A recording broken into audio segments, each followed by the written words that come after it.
Welcome to the Get Fit Guy's quick and dirty tips to slim down and shape up.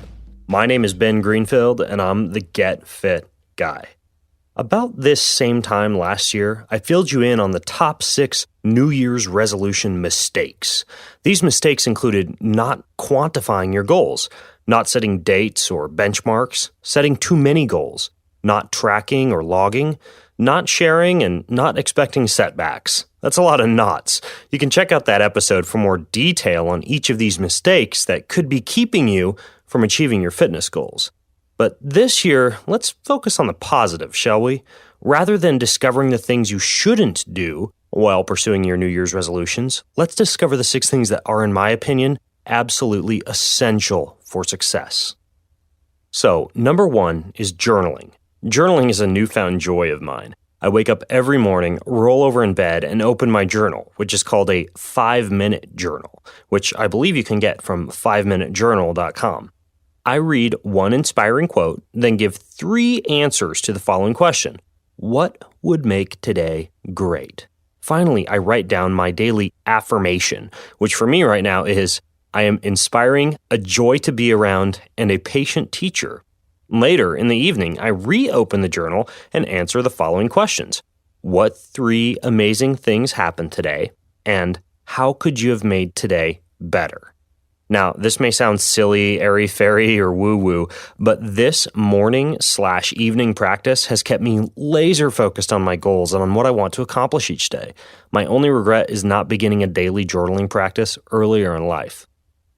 Tip number 2 is planning. Now, unless you write down your plan for achieving your resolution, it's just not going to happen. I personally use a software program called Evernote to write down my calendar for each day of the week and to keep track of what I want to do every day. For example, during a typical New Year's cleansing type of program, you'll want to write down your daily protocol, like waking up and tracking heart rate, weight, or body fat, taking specific cleansing supplements, drinking a green smoothie, doing deep breathing exercises, etc. And then also your protocol for each specific day. For example, Monday is yoga and foam rolling. Tuesday is body weight exercises and a morning walk, etc. Now, of course, you don't have to use Evernote. You could use a giant wall calendar, a phone app, Google Calendar, or anything else that works for you. But the key is that you must write down exactly what you want to accomplish for each day, preferably for both diet and exercise. Tip number 3 is sharing. Now, if you go on your Facebook page or the Get Fit Guy Facebook page at facebook.com/getfitguy, or you start a blog or a Twitter account, you can tell others about your New Year's resolution, your exercise goals, your milestones, and your achievements. Social accountability and the ability to brag to others are both great ways to get yourself externally motivated to exercise. And when you share, you may even find that you're able to hook up with a workout partner who can keep you from sleeping through a workout or skipping the day's plan. After all, there's nothing like knowing a friend is tapping their feet waiting for you to show up for that chilly 6 a.m. run. If you have trouble roping a friend into your fitness plans, check out your local gym for fitness groups or exercise clubs like Masters swim classes, triathlon training groups, or circuit training groups. These are all great ways to share your goals and share the experience of achieving your resolution. Of course, there's one tiny caveat here. There's some research that suggests the act of telling others about your goals can give you just as much pleasure as achieving the goal itself. So don't be that person who makes an announcement to the world, then disappears. Ensure that you maintain a public accountability by posting weekly or monthly progress updates. Tip number 4 is consistency. When you first start an exercise or nutrition plan, it's easy to go gung-ho and all out with 2-hour marathon-esque workouts and a strict diet plan that leaves you chewing away the flesh on the inside of your cheeks each night. Bad move. Modern Manners Guy talks about this very thing in his episode, New Year's Resolution Revolution, and I'll link to that over at quickanddirtytips.com. Instead of committing to a ton of change, start small with a plan you know you can consistently achieve. For example, I have clients who have simply exercised for 10 minutes a day for this entire past year. Compared to clients who committed to exercising 1 or 2 hours per day, these 10-minute folks had much less stress, they were able to exercise more consistently, and they achieved better results. I'll put a link in the show notes to my article and episode with my top 10-minute workout routines. Similarly, rather than cutting, say, 1,000 calories per day every day of the week, just try cutting out one snack or one cheat food, like leaving out the bread roll at lunch, or only eating half the dark chocolate bar at night, or perhaps switching to a slightly smaller wine glass. Tip number 5 is specificity. And despite the catchy title of this episode, Getting Fit is usually not a specific enough goal to keep you on track. Instead, you need goals that have specific, identifiable outcomes.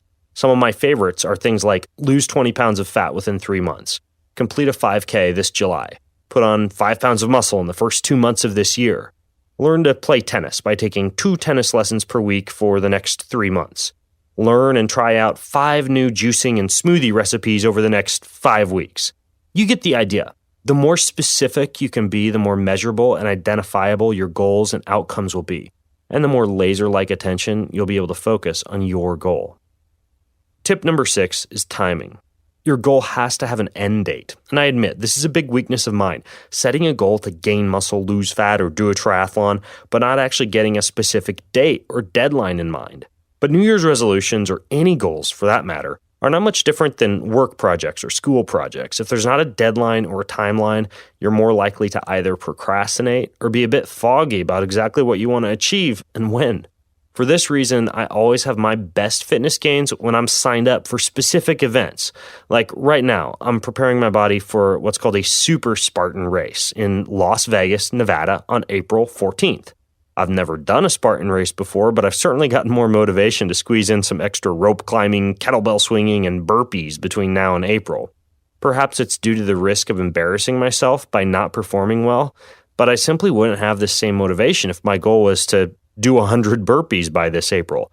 Signing up for an event, whether a 5K, triathlon, bike race, obstacle race, tennis tournament, you get the idea, is a great way to light a raging fire under your motivation to complete a goal or a resolution.